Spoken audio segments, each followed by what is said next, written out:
وَإِنَّهُمْ كَانُوا يُسَارِعُونَ فِي الْخَيْرَاتِ کہ وہ لوگ جو نیکی کے کاموں میں لگے رہتے ہیں، آگے بڑھنے کی کوشش میں رہتے ہیں، یہ اللہ نے ان کا ذکر خیر فرمایا۔ اور پھر ان کا جو دعا کا انداز ہے اللہ نے اس کو بھی بیان فرمایا، یعنی یہ دعا کا جو انداز تھا یہ اللہ کی بارگاہ میں مقبول تھا، تبھی تو اللہ نے جہاں ان کی نیکی کا ذکر کیا، جہاں ان کی اچھائی بیان فرمائی، ساتھ ہی ان کی دعا مانگنے کے انداز کو بھی اللہ نے قرآن میں ذکر فرما دیا۔ فرمایا وَيَدْعُونَنَا رَغَبًا وَرَهَبًا کہ جب بھی وہ ہمیں پکارتے ہیں، جب بھی وہ ہمیں سوال کرتے ہیں ہم سے، رغباً ہم میں رغبت ظاہر کرتے ہوئے،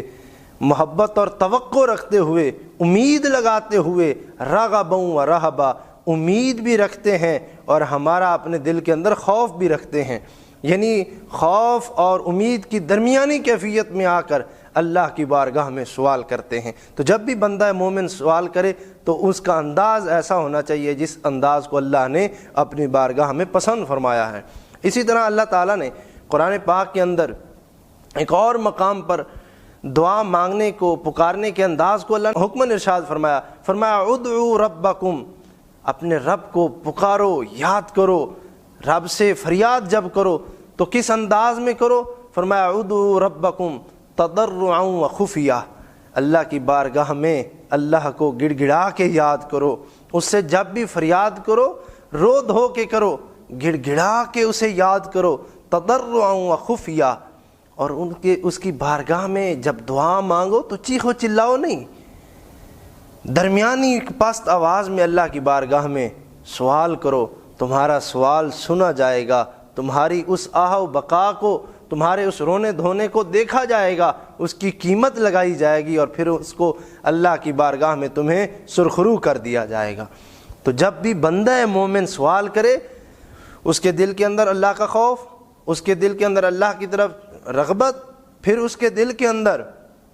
ایک اللہ کی بارگاہ کے اندر جو ایک رونا دھونا ہے، تضرعاً اس کا معنی گڑ گڑانا، اور یہ اللہ کو گڑ گڑانا بہت پسند ہے۔ اسی کے تحت حدیث پاک اللہ کے پیارے محبوب کریم صلی اللہ تعالیٰ علیہ وسلم نے ارشاد فرمایا اللہ جب کسی بندے سے محبت کرتا ہے اسے آزمائش میں ڈال دیتا ہے۔ اب آزمائش میں ڈالنا مقصود نہیں ہوتا، آزمائش میں اسی لیے ڈالتا ہے تاکہ وہ گڑ گڑائے اللہ کی بارگاہ میں، تاکہ وہ روئے، دستے سوال دراز کرے، اس وجہ سے اللہ تعالیٰ اس کو تکلیف میں ڈال دیتا ہے۔ اور جب بندہ مومن اس تکلیف کی وجہ سے اللہ کی بارگاہ میں روتا دھوتا ہے، آواز اللہ کی بارگاہ میں لگاتا ہے، سوال کے لیے اپنے دست بلند کرتا ہے، دراز کرتا ہے، اللہ تعالیٰ اس کے اس انداز کو دیکھ کے اس سے محبت فرمانے لگ جاتا ہے، اس سے محبت کرتا ہے اور اس کا یہ انداز اللہ کی بارگاہ میں مقبول ہوا کرتا ہے۔ تو اس لیے بندہ مومن کی یہ نشانی ہے کہ جب بھی وہ دعا کرے، مقبول طریقہ یہی ہے کہ وہ اللہ کی بارگاہ میں عاجزی اور انکساری کے ساتھ دعا کرے۔ معذرت کے ساتھ جب بھی ہمارے ہاں کبھی دعا کی جاتی ہے تو اس میں اس چیز کا خاصا دھیان نہیں رکھا جاتا۔ اب لوگ جب اللہ کی بارگاہ میں دعا کر رہے ہوتے ہیں تو ایسے ہوتے ہیں جیسے نہ کوئی انہیں دیکھ رہا ہے، نہ انہیں کوئی سن رہا ہے، نہ کسی کوئی ایسی بارگاہ میں ہے جس کا کچھ لحاظ کیا جائے۔ لیکن اللہ کے محبوب کریم صلی اللہ علیہ وسلم یہ تو انداز قرآن نے بتایا ہے نا، راغبا و رہبا تضرعا و خفیہ، یہ قرآن نے انداز بیان کیا جو اللہ کے محبوب نے جو اس پر عمل فرمایا۔ اور صحابہ اکرام میں سے حضرت عمر رضی اللہ تعالیٰ عنہ، حضرت عبداللہ بن عباس رضی اللہ تعالیٰ عنہ، حضرت انس رضی اللہ تعالیٰ عنہ، یہ تمام صحابہ اکرام حضور کی دعا کے مانگنے کے انداز کے راوی ہیں۔ پیارے محبوب کریم صلی اللہ علیہ وسلم کا انداز کیا ہوا کرتا تھا؟ حضرت انس بیان کرتے ہیں حضور جب بھی دعا مانگا کرتے قبلہ رو ہوتے،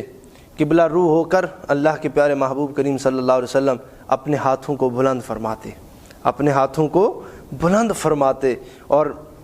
یہاں تک کہ آپ کے بغلوں کی سفیدی نظر آنے لگ جاتی، اور پھر اپنی ہتھیلیوں کو ملا لیتے۔ اور حدیث پاک میں آتا ہے کہ ان ہتھیلیوں کا رخ اللہ کے پیارے محبوب کی جانب ہوا کرتا تھا، چہرے کی جانب ہوتا، یوں حضور اپنی ہتھیلیوں کو ملا لیتے، اور جب ہتھیلیوں کو ملا لیتے پھر اللہ کی بارگاہ میں حمد و ثنا بیان کرتے اللہ کی، اور پھر حمد و ثنا کے بعد اپنا سوال اللہ کی بارگاہ میں پیش کرتے تھے۔ تو یہ اللہ کے حمد و ثنا بیان کرنا، یہ یوں دست سوال دراز کرنا، یہ اللہ کے محبوب کریم صلی اللہ علیہ وسلم کا طریقہ ہے۔ اور یہی اللہ کا پسندیدہ طریقہ ہے۔ تو جب بھی یہ دعا مانگی جائے تو انداز یہی ہونا چاہیے۔ یہ وہ لوگ بھی سن لیں جو سوال کرتے ہوئے اپنے ہاتھوں کو یوں بلند نہیں کرتے۔ مورخین نے ابو سلیمان عبد الرحمن کے متعلق لکھا، وہ خود بیان کرتے ہیں کہ سردیوں کے موقع پر میں اللہ کی بارگاہ میں دعا کر رہا تھا، لیکن سردی کی وجہ سے ایک ہاتھ میں نے نیچے رکھا، ایک ہاتھ بلند کیا، اور میں اللہ سے رحمت کی امید لگا کے اس سے سوال کر رہا تھا۔ آواز آئی کہ اے ابو سلیمان، جو تو نے ہماری بارگاہ میں ہاتھ اٹھایا ہم نے وہ تو رحمت سے بھر دیا ہے، لیکن جو تو نے نیچے رکھا ہوا ہے ہم نے اس کو رحمت سے محروم کر دیا۔